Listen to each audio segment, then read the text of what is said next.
Hello everyone, আসসালামু আলাইকুম। আশা করছি সবাই ভালো আছেন, সুস্থ আছেন। নতুন আরও একটা ব্লগে আপনাদের সবাইকে ওয়েলকাম করছি।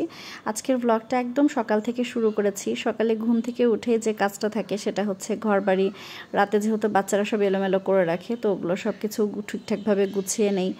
তারপরে জানালাগুলো খুলে দেওয়া, মানে সকালে যা সাধারণ গৃহিণীদের কাজ ঠিক সেগুলোই করতে হয় আর কি।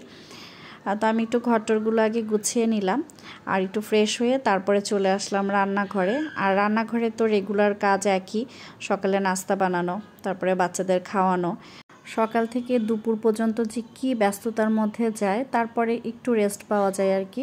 রেস্ট না, আর তখন একটু কাজের প্রেশারটা কম থাকে। তো আজকে সকালবেলা আমি পরোটা বানিয়েছিলাম আর তার সাথে চা, আর পরোটাগুলো গোল করে বানিয়েছি আর চা দিয়ে খাবো। তো আমার সবগুলো পরোটা ভেজে নেওয়া হয়ে গেছে। আর এরপরে আমি চলে আসলাম একটু বারান্দাতে। আর আমার বারান্দাতে দেখেন আজকে কি সুন্দর কয়েকটা লিলি ফুটেছে। আর এই ফুলটা আমার খুবই পছন্দের। লিলি আমার কাছে যে এত ভালো লাগে। আর আমার কাছে আগে 2-3টা কালার ছিল, এখন দেখছি যে শুধুমাত্র একটা কালারই পাওয়া যাচ্ছে। মানে আমার বাসাতে এই প্রথম এই লিলিগুলো ফুটলো। এর আগে আমার আম্মুর কাছে ফুটেছে, যখন আমার বিয়ে হয় নাই আর কি, তখনকার কথা বলছি। তো এখানকার অনেকগুলো গাছ আমার বিয়ের আগের। যখন আম্মুরা বাসা শিফট করে বাড়িতে চলে গেছে তখন আমাকে কিছু দিয়ে গিয়েছিল, তো তার মধ্যে কিছুটা আছে। প্রচণ্ড গরম, মানে আজ কয়েকদিন তো একদম গরমে অস্থির অবস্থা, কিন্তু তারপরেও বাহিরে একটু হালকা বাতাস সবসময়ই থাকে।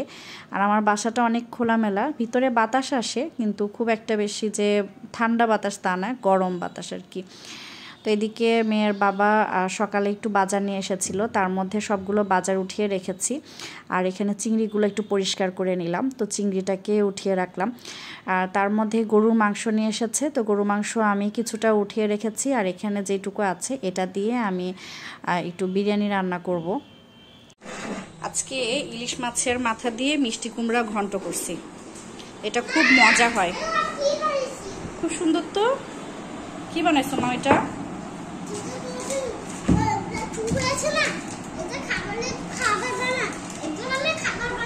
আচ্ছা ঠিক আছে। এটা আবার রুমাইসার বাবা খুব পছন্দ করে, রুটি দিয়েও ভালো লাগে, ভাতের সাথেও ভালো লাগে।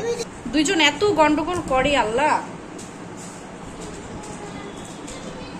কেবল একটা রান্না হলো। আর এদিকে আমি এখানে বেগুন আর আলু চিকন করে কেটে নিলাম।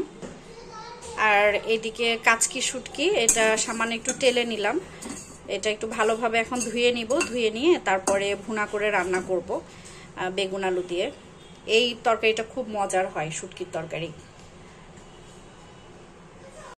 শুটকির তরকারিটাও রেডি। এই তরকারিটা খুব মজা হয়, খুব ভালো লাগে। আর এখন একটু ডাল রান্না করব। আমি ডালটাও বসিয়ে দিয়েছি, কারণ বাচ্চাদেরকে আগে খাওয়াই নেই।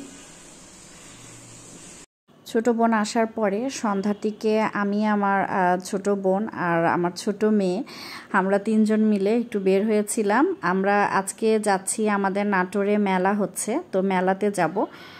তো রুমাইসাকে নিয়ে আসি নাই, কারণ ও একটু বিরক্ত করে বেশি, ছোটাছুটি করে, তো এই জন্য ওকে নিয়ে আসি নাই।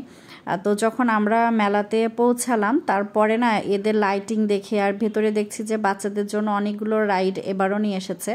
তো ওইগুলো দেখার পরে খুব মনটা খারাপ লাগছিল যে কেন মেয়েটাকে নিয়ে আসলাম না, ওকে নিয়ে আসলে ও একটু খুশি হতো, বিরক্ত করলে করবে। তো তারপরে ওর বাবাকে আবার আমরা ফোন করলাম যে যাতে করে রুমাইসাকে নিয়ে ওরা চলে আসে।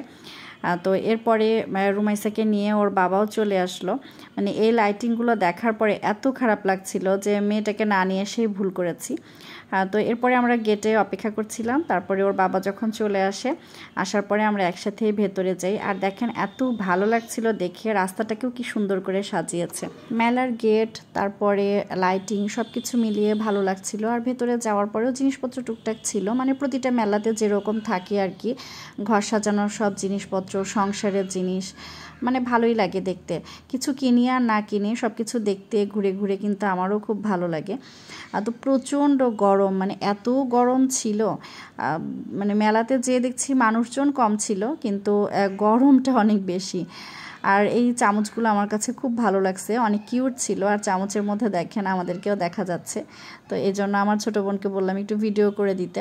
কেউ একজন পাশে থাকলে না ভালো লাগে, দেখা যায় যে নিজে ঘুরে ঘুরে দেখা যায়, কেউ একজন ভিডিও করে দিল বা গল্প করলাম। তো বোনটা চলে গেছে, খুব মিস করছি ও যাওয়ার পর থেকে। তো এখানে দেখলাম যে ক্লিপগুলো 30 টাকা করে বলছিল। তো মার্কেটেও আসলে এরকমই চায়, এর থেকেও বেশিও চায় মাঝে মধ্যে। তো কয়েক জোড়া ক্লিপ নিয়ে নিলাম রুমাইসার জন্য। তারপরে এখানে এসে দেখলাম যে রেশমি চুড়ি দেখে খুব ভালো লাগছিল। আমি আর আমার বোন অনেকক্ষণ ধরে চুড়ির দোকানে ছিলাম, অনেক রকমের চুড়ি, তার মধ্যে আমরা রেশমি চুড়িটাই দেখেছি। তো এরপরে চলে আসলাম, দেখছি বাচ্চাদের যে রাইডগুলো, এটাতে আবার রুমাইসা ওর বাবার সাথেই উঠবে, তো ট্রেনে চড়িয়ে দিলাম। ও অনেকক্ষণ ওর বাবার সাথে খেলছিল, আর আমরা দুই বোন মিলে পুরো মেলা ঘুরে ঘুরে দেখলাম। তো ভালো লাগে আসলে এই ধরনের মেলাতে ঘুরতে গেলে, কিন্তু এই যে বাচ্চা কাচ্চা একটু বেশি বিরক্ত করে, তো এই জন্য একটু কেমন পরে গিয়ে ক্লান্ত লাগে, খারাপ লাগে আর কি। তো যাই হোক, এগুলো তো থাকবেই। এরপরে আমরা একটু খাওয়া দাওয়া করলাম, এখানে ভেলপুরি খেলাম। তারপরে আমাদের বাসার নিচে একটা রেস্টুরেন্ট ছিল, সেখানে একটু খাওয়া দাওয়া করলাম। তো এগুলো শেষ করে আমরা বাসায় এসেছি। তো আমার ছোটো বোন বলল যে আলু ভর্তা খাবে, আর কিছু রান্না করতে মানা করলো। তো জাম আলু ভর্তা করলাম ওর জন্য একটু। তো এই ছিল আমার আজকের ছোট্ট একটা ব্লগ। আশা করছি আপনাদের কাছে ভালো লেগেছে। আবারও কথা হবে। আল্লাহ হাফিজ।